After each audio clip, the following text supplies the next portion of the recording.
In this video, I'm showing you the top 10 things you cannot miss in Porto. And yes, these are two churches, not one.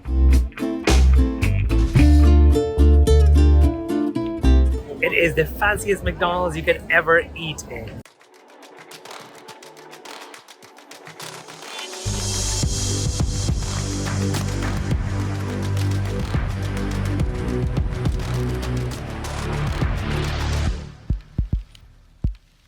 Welcome to Porto. This beautiful Portuguese city in the north has everything that you want. Good food, cheap wine, lots of things to do, and it is good most of the year. And I promise to show you 10 most amazing things you can do here the best possible way with some fun stories and a lot more. So without wasting more time, let's go while I enjoy the view from the Miradoro di Vittoria.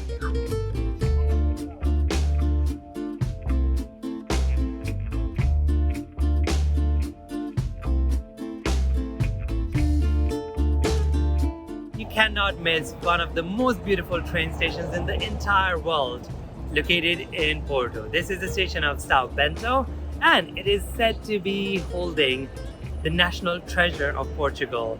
The azulejos, these are special tiles which are signature of this region. You will see them around other churches as well. But what's special is it's covered floor to ceiling with these beautiful tiles which tell the story of Portugal, right from the Visigoths all the way to when it became a kingdom. Let's go check it out.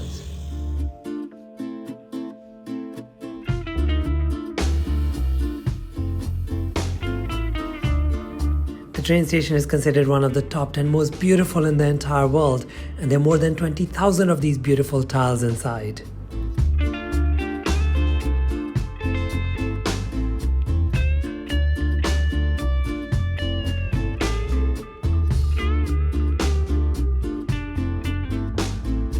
Next on my top things to do in Porto is a visit to Ribeira.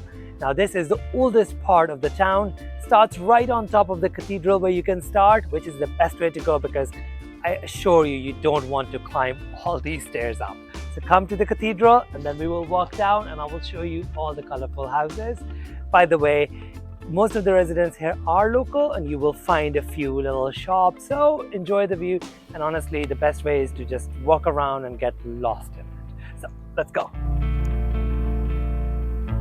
Ribeira is definitely the most colorful, most charming part of the town. The little hidden shops like bakeries which serve amazing food, and it's super cheap. The part of the old town overlooking the river is called Churches of Ribeira, and that is the most touristy part of Porto.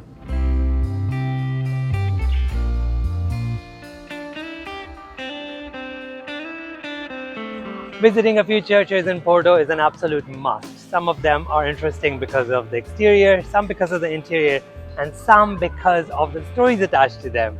And these two churches behind me fall in this story category. And yes, these are two churches, not one. So the story goes something like this. The priests in these two churches didn't like each other and wanted to outdo each other. So they made their churches better and better, but you can't have two churches right next to each other according to the law at the time. So they built this little house, this little sliver with its own door. This is a house, and that's the story behind Carmo and Carmelitas churches. Let me take you inside now.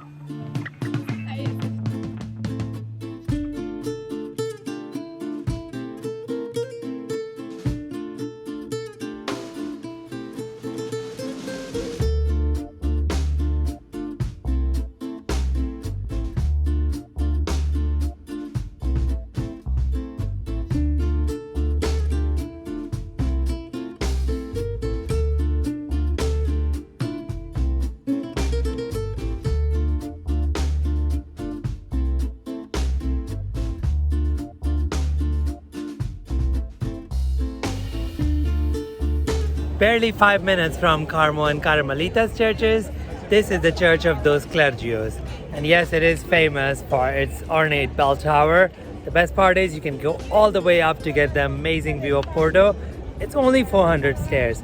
Bring some comfortable shoes with you.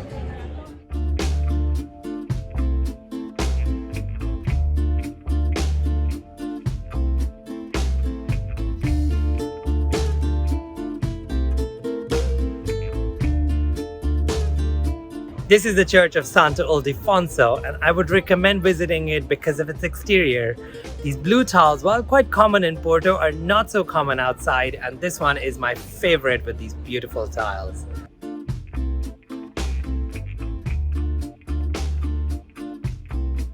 Last but not the least, I want you to come to San Francisco or the Church of St. Francis at the riverfront, and this one for its interior, which is absolutely exquisite. And another special thing is gold, lots of it. From some sources say 300 to 600 kilograms that adorn this beautiful church. Amazing, isn't it?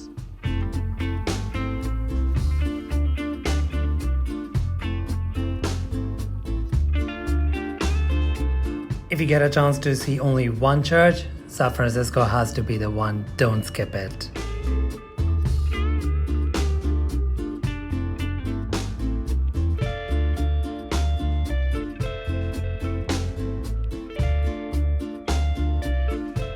The next recommendation I have for you is a little reluctant one, but I couldn't skip it because it's one of the most beautiful bookstores in the entire world. I'm talking about Lello Bookshop, and it is located close to Carmo and Carmelitas churches. Now, it is really beautiful. Like I said, it's one of the most beautiful bookshops in the entire world. But mass tourism has sort of destroyed it a little bit because word got out that J.K. Rowling took the inspiration of the grand staircase of Hogwarts from its beautiful staircase, and yes, people come in droves to see that, and yes, it is worthy of seeing. So there's a €5 voucher now. You can get that back if you buy a book, otherwise you have to spend that on the entrance, and there are long queues for it. So come early in the morning on a work day, and yes, you still might have to get a bit of a queue, but I think it is worth it.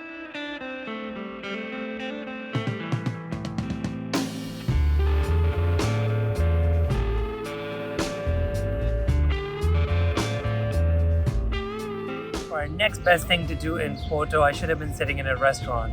I'm talking about Francesinha. It is the Porto sandwich, and it is pretty heavy, so I would recommend going and sharing one if you don't eat much especially. And the best place to get it is Cafe Santiago. But it's not just about the sandwich, it is also about the story that's attached to it. By the way, this is what it looks like. And yes, it is delicious. I just can't wait to eat it. So as I eat it and show you, I'll tell you the story.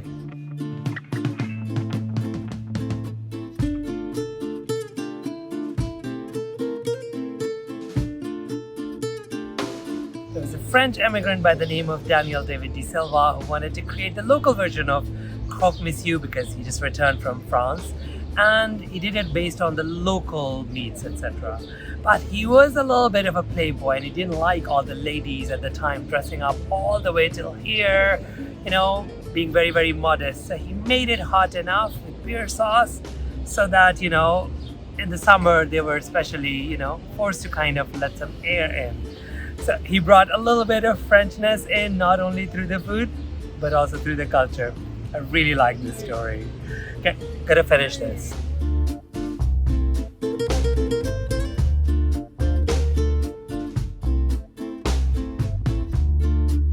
Next on the list is beach, of course. So Porto is a beach city, but the beaches are not very beautiful. I mean, they're not pristine.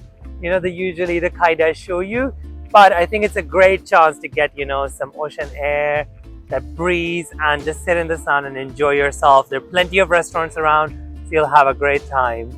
The best way to come here is on tram line number 1 because you get to see all the views all the way, and then you walk about 10-15 minutes and you're at the beach. So don't forget to do this. If you want better beaches, go to the next town, Mostecinos, and you can also go there by public transport. Let me show you the beach.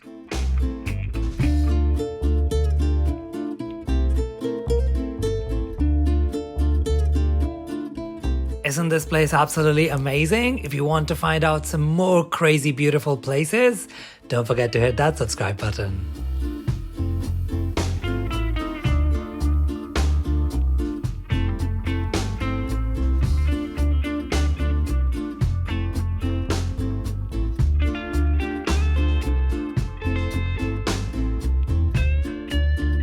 Like most of Europe, Porto has been inspired by the culture in Paris, and they decided to build some Art Nouveau cafes, which are really beautiful. Cafe Majestic is the most prominent name, but it's really busy and it's quite overpriced as well. So I would recommend coming to Cafe Guarany.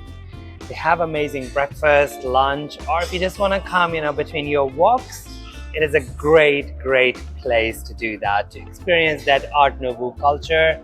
Get yourself some tea or coffee and enjoy that. And if you don't like this, I have another option for you. If you want to keep things more casual, you need to come to this McDonald's at Aliados Avenue. It used to be Cafe Imperial, which was taken over by McDonald's, and it's called Imperial McDonald's now. It is the fanciest McDonald's you can ever eat in. It has murals, it has stained glass, and it has a chandelier even. I'm not saying you should eat here, but definitely step inside. It's quite good.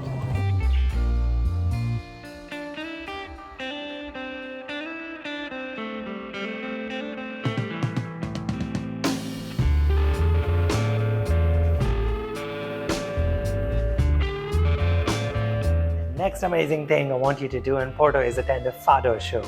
Now, this is typical Portuguese music. It has a certain melancholy, this uncertainty of faith attached to it, and no one really knows its origin, but they say it comes from the docks, when the women were saying goodbye to their husbands who were going on long voyages. They didn't know if they were coming back or not. And then it became, this whole genre of music, but it is certainly something you don't want to miss here. So I would recommend Casa Da Guitarra. I attended a show and it was brilliant. So let's go check it out so you can see it for yourself. By the way, it used to be all sad, but not anymore. It's just a traditional structure. Anything based on that, sad or happy, is called Fado now.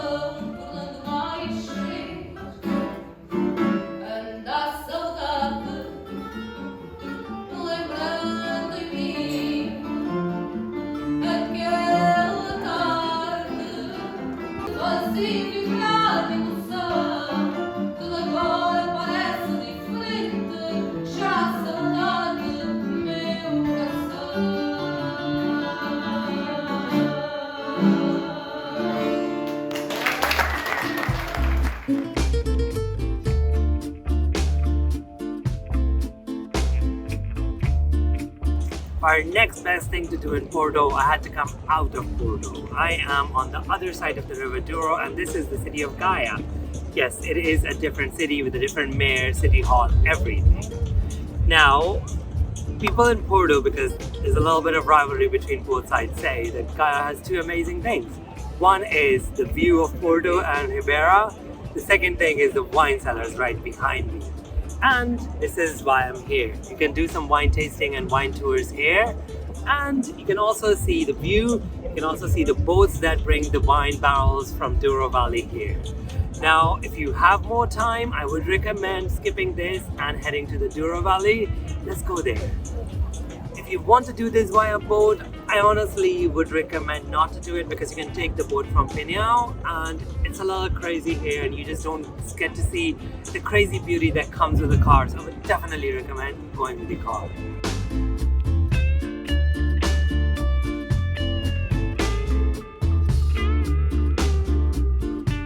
I did a fantastic day trip to Douro Valley with my friends and we had a blast, going around looking at these beautiful terraces, trying some wine and obviously soaking in those beautiful views. If you want to find out more details, click on the link above and check out the video.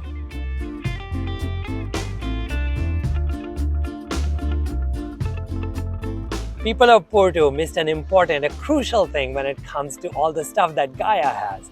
And that is stunning, beautiful sunsets. I don't know whether that was jealousy or they just simply missed it, but this is the place to see an amazing sunset and that's why it's on my top 10 things to do in Porto. Now, if you were coming here for your wine tasting, I would recommend coming in the afternoon so you can finish with that, sit on the riverfront and enjoy a beautiful sunset. If you have a little bit more in your legs, head up to the Mirador, and from there you get an even more clear view. So that's what I'm gonna do next. I'll see you up there.